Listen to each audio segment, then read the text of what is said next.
നിങ്ങൾ പറയുന്ന ചില വാക്കുകളെ ഒരു ആയുധത്തേക്കാൾ വേഗത്തിൽ നിങ്ങളുടെ ഹസ്ബൻഡിൻ്റെ മനസ്സിനെ മുറിവേൽപ്പിക്കുന്നതാണ്. ഒരു ഭാര്യയും ഭർത്താവിനോട് പറയാൻ പാടില്ലാത്ത 3 കാര്യങ്ങൾ. ജോലി കഴിഞ്ഞ് വരുന്ന ഭർത്താക്കന്മാരോട് പല ഭാര്യമാരും പറയുന്ന ഒരു കാര്യമുണ്ട്.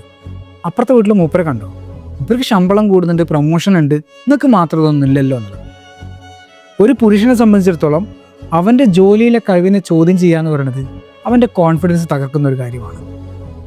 അവൻ ചെയ്യുന്ന കഠിനാധ്വാനത്തെ, ഹാർഡ് വർക്കിനെ വാല്യൂ ചെയ്തിട്ടില്ല എങ്കിൽ പണി കിട്ടുകയെ. എന്തെങ്കിലും തർക്കമൊക്കെ നടക്കുന്ന സമയത്ത് പല ഭാര്യമാരും പറയുന്നൊരു കാര്യമാണ്, കല്യാണം കഴിഞ്ഞ് അന്ന് തുടങ്ങിയതാ നിങ്ങളെ സഹിക്കാൻ, നിങ്ങളെ വീട്ടുകാർ അന്ന് ചെയ്തൊന്നും ഞാൻ ഇതുവരെ മറന്നിട്ടില്ല എന്നുള്ളത്. നിങ്ങളിങ്ങനെ പഴയ കാര്യങ്ങളൊക്കെ ഇങ്ങനെ കുത്തിപ്പൊക്കിക്കൊണ്ട് വരുന്ന സമയത്ത് ഇവിടെ മനസ്സമാധാനം നഷ്ടപ്പെടുന്നുണ്ട്, കുടുംബ ബന്ധം തകരുന്നുണ്ട്.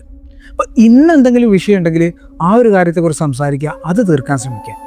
ഇല്ലെങ്കിലും പണി കിട്ടുക. എന്തെങ്കിലും ഒരു കാര്യം ചെയ്യുന്ന സമയത്ത് ഭർത്താവ് ഒന്ന് പരാജയപ്പെടാൻ പറയും, നിങ്ങളെ കൊണ്ട് അതിനൊന്നും കഴിയില്ല, നിങ്ങളൊരാണാണോ നോക്കുന്നത്. ഇങ്ങനെ അവൻ്റെ ആണത്തത്തെ ചോദ്യം ചെയ്യുന്ന സമയത്ത് അവൻ്റെ അന്തസ്സിനെയാണ് അത് മുറിവേൽപ്പിക്കുന്നത്. എന്തെങ്കിലും പറഞ്ഞ് മനസ്സിലാക്കാനുണ്ടെങ്കിൽ ഇത് പറഞ്ഞ് മനസ്സിലാക്കി കൊടുക്കുക. സ്ത്രീകളോടാണ്, പുറത്തു പോയി 1000 കാര്യങ്ങളുമായിട്ട് പടപൊരുന്ന് വരുന്ന ഭർത്താവിന് ആശ്വാസമാവേണ്ട ഒരു ഇടമാണ് വീടെന്ന് പറയുന്നത്.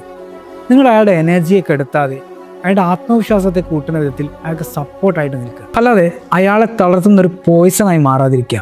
നിങ്ങളിൽ എത്ര പേർക്ക് ഇത് ശരിയാണെന്ന് തോന്നുന്നുണ്ട്? നിങ്ങൾ ഒരു സ്നേഹമുള്ള ഭാര്യയാണെങ്കിൽ ഇന്ന് തന്നെ നിങ്ങളുടെ ഭർത്താവിനോട് സോറി പറയാൻ ശ്രമിക്കുക.